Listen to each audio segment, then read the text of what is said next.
What does a day in the life of the head of technology at the Solana Foundation look like? Why you're here, what is the value you can provide.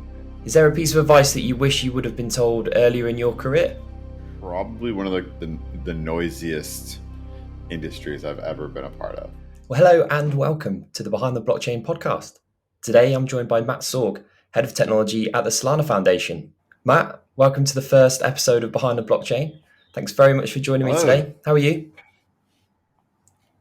Great. Thanks for having me. No problem.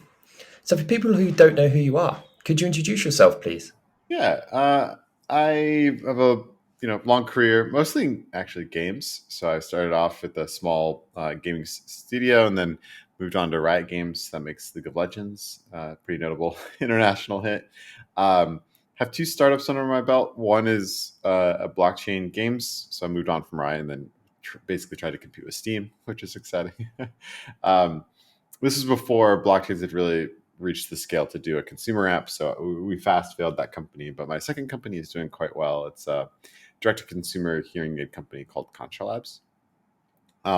Worked for Unity for a little bit as well, but now I moved on to an advisor of my second startup and joined Solana about a year and a half ago. And I just kind of do help with anything technology based. So, which is certainly a lot of games like my background, but my background is what I was doing in games is like data and ML actually, so which is really hot right now. So I help a lot with um, like a lot of our strategies across a bunch of different initiatives. Sounds great. So why did you initially take an interest in data and engineering?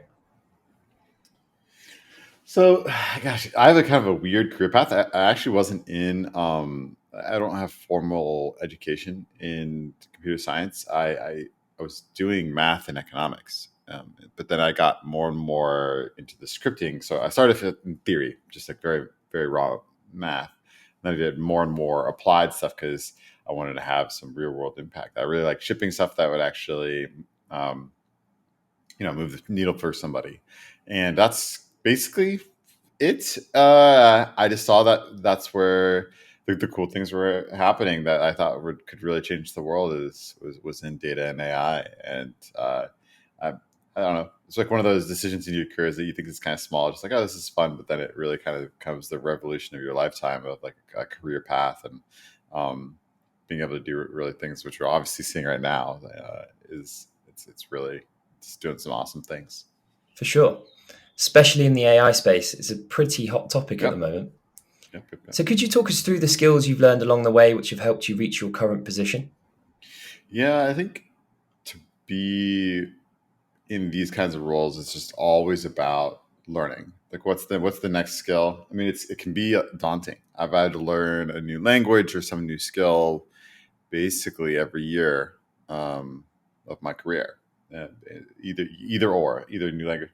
Python has kind of been the standard for the machine learning side of my career, but within that, Python, PyTorch, TensorFlow, all these other like packages that you have to really get in depth knowledge of, and so it's really um, instead of going through like each bit by bit, it's really a mentality. So I want to do this thing, and doing some sort of ROI on your own time. Is it worth me doing the best version of that, or is it worth me just kind of getting by with the current tool that I know and shipping this one thing, or is this a longer term thing that I have to learn? And those are not easy decisions. You can go down a lot of rabbit holes, and it's not about being perfect. It's just about every day waking up and like doing what you think is best, and then failing and succeeding and failing and succeeding, and just keeping on going. But the most important thing is hopefully find something you love doing it and keep on doing that. Great advice. And where did you go to learn those skills? Actually, a lot of it was actually Coursera, which is I kind of laugh right now because a lot of my colleagues at Solana are actually from Coursera. Uh, People in blockchain kind of self-select for the next thing, like frequent learners and all these things. So we just happen to have, I don't know, I think 5 people are former Coursera, like really early days Coursera people, which is really cool. But yeah, I mean, but it's definitely not just Coursera though. It's basically like anywhere I could learn. I think the best is learning by doing. So Coursera was kind of like my way to get just like off the ground. But really, it's about finding something that passion use case is easily the best way of doing it. Like I want to. So I actually didn't even necessarily think of it as me learning a thing most of the time. I thought of it as I want to build something that does this thing for this person, consumer, or whatever, and that's how I did it. So why did you take an interest in Web3 and blockchain initially? Hmm. So I was working at Riot, and even at Riot's scale, we were having a lot of these issues with getting users from around the world, um, like interacting with each other. You know, we had this worldwide esports phenomenon.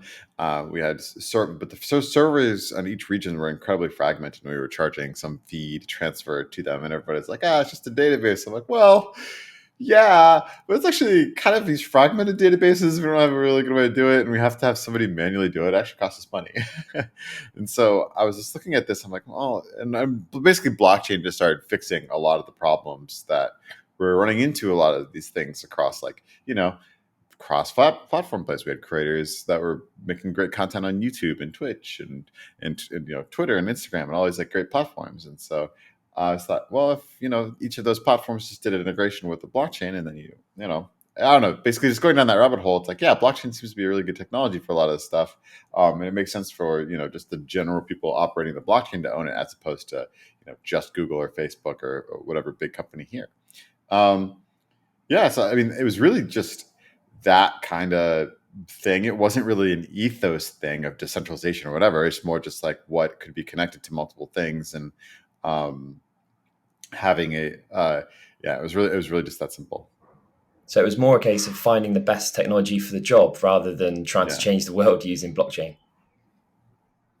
yeah. I mean, I do care about some of the really ethos things. I definitely do, but I don't have a presumption that everybody does. And so, as a user, I will use it for one reason, and as a builder, I'll use it for another, basically. Yeah, that makes sense. Could you talk me through your current job in a little bit more detail? Like, what does a day in the life of the head of technology at the Solana Foundation look like? Oh wow, that is not. There's not like a normal. It is. It is. Every day is different. Today, I'm helping Helium, which is a decentralized internet like LoRaWAN protocol, shift off their mainnet onto Solana, so they don't have to no longer have to you know maintain their own L1, and they can be kind of connected to the Solana ecosystem. And yeah, that migration is happening today, which sounds crazy, but it's actually not that abnormal of a day. I mean, it's kind of like something new, yeah, all the time. Because the way I think about it is, there's basically just thousands of startups in the ecosystem, and we are ourselves a startup, and that just creates some really fun times. Could you introduce us to the Solana Foundation in a little bit more detail, please? Yeah. So there's the core entities around Solana that you probably like should be aware of is Solana Foundation and Solana Labs, and then there's also another client called FireDancer.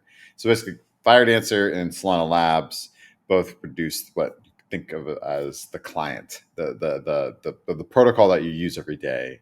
That's those. Solana Foundation helps facilitate those two entities making their clients, but then all the apps building on top of it. So if you interact with the wallet or marketplace or any sort of app on there, Solana Foundation didn't build it or anything. We don't compete with our ecosystem, but we try to facilitate. If there's connections or some sort of collaboration that can happen. We also do things like build open source tools and things, or facilitate open source tools so that people can build better, or things like that. We also do a little bit on the way of marketing and kind of PR for some of the apps and things in our ecosystem, as well. I don't touch that as much though, because the I don't blame you. So, what does it take to work at a business like the Solana Foundation? I think a lot of us have got there in different ways. I think most of it is most of the organizations will hire much differently. So Solana basically hires in like we call it like opportunistic hire. So are they doing something that's just so apparent that it makes sense to add value to Solana? So are they doing something really good in our ecosystem or for some company, and they just become available for something? I think it's pretty ephemeral. But once hopefully once they come to the Solana Foundation, they don't really want to leave, and so our attrition rate is like very low. Um, and so, but yeah, getting in is really just about showing yourself. One of the cool things about working in an environment where everything's kind of open source or on Twitter, kind of like open public conversation, is if you start adding some value somewhere, not just technical, but if you start adding some value somewhere, people tend to see it. So yeah, it's usually through that people get hired. Oh, cool. So if someone's solving challenges in the community, helping people, then you guys will spot them and then you'll try and then offer them a job and ask them to Yeah. join the team. Is that how it works? Yeah, I think just doing stuff. So if you're a coder, build stuff, post it on Twitter, talk about it. If you're, a business person, talk about the business things and take somebody else's, raw data and put some analysis on it, and whatever that might be. Connect, start talking to um, companies or protocols and see if you can help connecting them to other people. There's people who just make some sort of value around that in a variety of ways. It's kind of an open field. Yeah, that makes sense. So at the moment, we're seeing an increasing number of layer ones and layer twos enter the industry. In your Mhm. opinion, how can we evaluate which ones are needed, which ones are going to make it, which ones will stick around? Hmm. Um, it is probably one of the noisiest industries I've ever been a part of. And noise with a bunch of tokens and financial things around it, which I can understand how it can be intimidating or frustrating for a lot of people who are trying to make decisions about where to put their time. I would say you can definitely make a mistake that can affect your financial future by choosing a protocol that's like kind of bad. But I would say that most of what people should think about is like where can they learn, where can they develop skills. That's actually why I chose Solana. Um, or like why I started putting effort into that. It wasn't just because it was new, because I was on Ethereum, and that's where I built my first business. But it just didn't scale. So when doing like actually building on EVM, I thought, this is like the tooling is okay relative, but relative to Web 2, it's not really that great or anything. So it's not like the EVM is some developers utopia or anything like that. And then the language and the protocol itself just didn't scale. I can go into this more, but like EVM just isn't very efficient as a programming language. So I was thinking, well, where is who's trying to solve the problem of like kind of optimizing and being a blockchain specific protocol, like I think best tool for the job basically, and that's Solana. So I think there's a lot of people who are choosing um, interesting parts of the stack. Like there's a lot of different infra things that need to happen in order for blockchains to scale. So there's many different valuable problems. Don't get me wrong, like you know um, doing like IPFS stuff or all the bridges and figuring out that thing. And so you can have like a multi-chain connected future for different types of configuration options. Like all these things do matter, but I think there aren't really other protocols that are solving the um, vertical scaling. So like if any app gets to just extreme scale, there's just no other app that has shown to be able to do it except for Solana, and I think that's pretty powerful. And we have one of the best roadmaps to even like continue on scaling. So it's kind of like that unique problem that other people aren't really solving in the same way. And so that's like when I think of like where to put my time, it's like where can I have the most impact on a very impactful um, problem, and that's why I chose Solana. And if you were advising a startup who are looking to launch in the space and they're choosing which protocol to launch on, what are some of the questions that you think they should be asking themselves? Um, yeah, I think the first question usually is asked like why blockchain? What is the value add? Like what is my product and tech decision that made me choose blockchain? And that can be pretty wide array of things. I'll say if you're just doing like a small PFP drop or something like that, it, it a lot of the performance and other things don't matter as much. So like Solana's moat, for example, isn't as much. But there are some like development things that are beneficial for something like Solana. Like you actually don't have to use on-chain code to deploy like the simple like tokens or NFTs on Solana. You just can submit a configuration. This is like into the programmatic model, but that's the thing you should kind of think about. Like, what is the um, product that I'm trying to build, and like what's like the user story, and then kind of like work backwards from there of like what are the technologies that I should build on, like, and if you want to have an open platform where people your uh, users and other people are able to collaborate, then like blockchain seems pretty natural. Then I would just kind of go from there on the development time and performance characteristics. And I think, obviously I think Solana does pretty well. And, a lot of cases there. That's why a lot of consumer apps that are doing well are on Solana. You might be slightly biased there. Yeah, it's certainly slightly biased, but I'm not somebody who says that every app needs to be on Solana. I think it makes sense that there's some that want a certain configuration or isolation for some regulatory purpose. That, yeah, it's like hard. It's not as clear that Solana is the winner there. And honestly, I think a lot of people end up choosing their blockchain right now, in the confusion about like where the perceived liquidity, or it's definitely where the funding or grants and stuff are, which I think if your strategy doesn't really depend on the nuances of the blockchain, I think those are actually pretty rational decisions. So I don't fault anybody for not choosing Solana. In your opinion, then, what are some of the other challenges which need to be overcome before blockchain becomes mainstream? That's a really good question. I think that there's a lot of people will call blockchain a solution in search of a problem, but I actually don't think it's that. I think most people in blockchain can just start rattling off like problems that blockchain solves.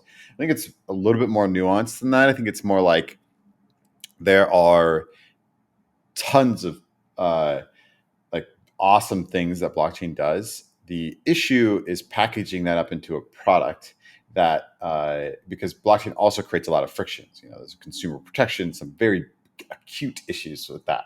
There's very acute issues with the UX flows and other things because users have to sign using this really, So basically, it creates some other frictions that's hard to make the cohesive product better than something that like a centralized solution can build, because a centralized solution is taking a lot of data and a lot of other things that allows them to personalize and stuff. And by definition, like it's much harder to do on a decentralized protocol.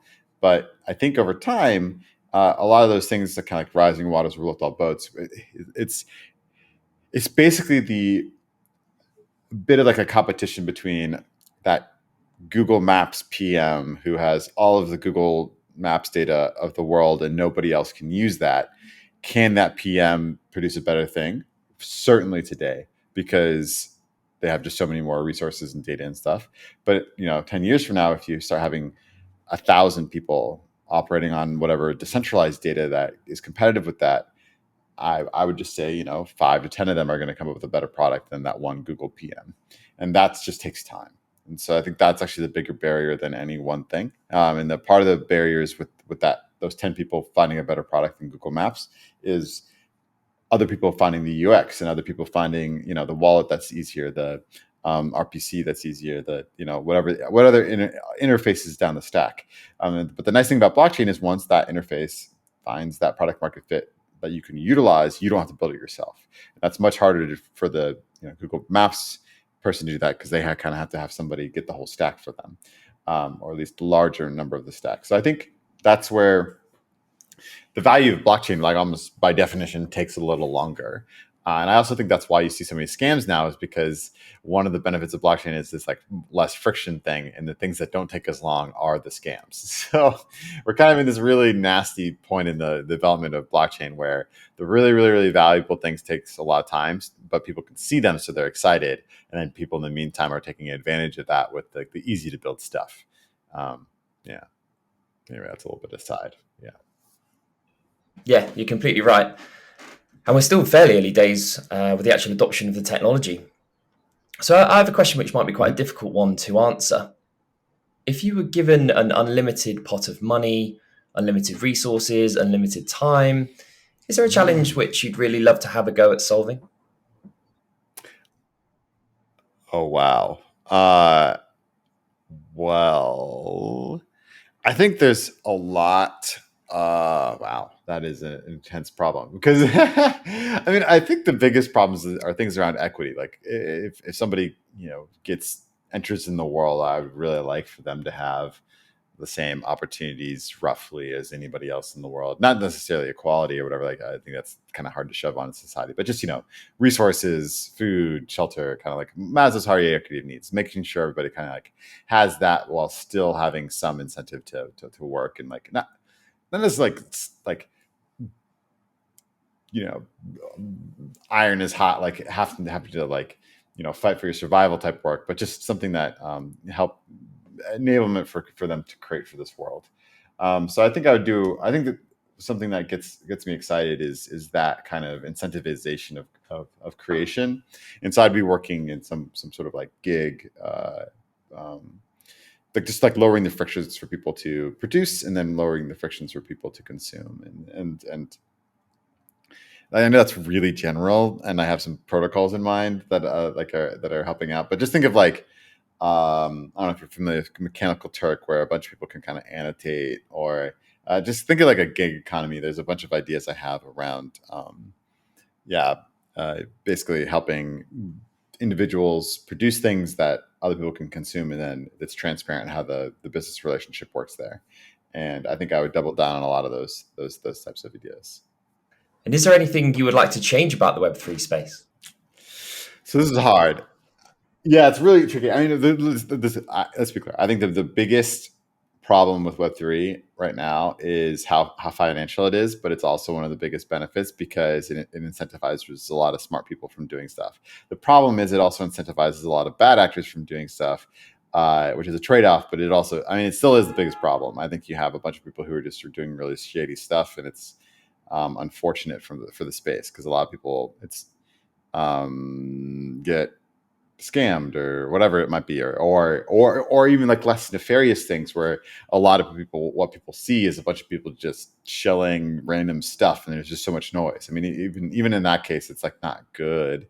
But yeah, but then it does have a lot of benefits around incentivizing people to do things. So yeah. I don't think you're the first person to want to change that. So now we've spoken a little bit in the past about you being a mentor at Mhm. StartX. So for new founders listening, could you talk through some of the common mistakes that you've seen people make when launching a new business? Hmm. Wow, there are a lot of mistakes you can make as a startup. I think it's really important to understand failure as a yeah. So I think it's uh, yeah, it's really important to understand failure.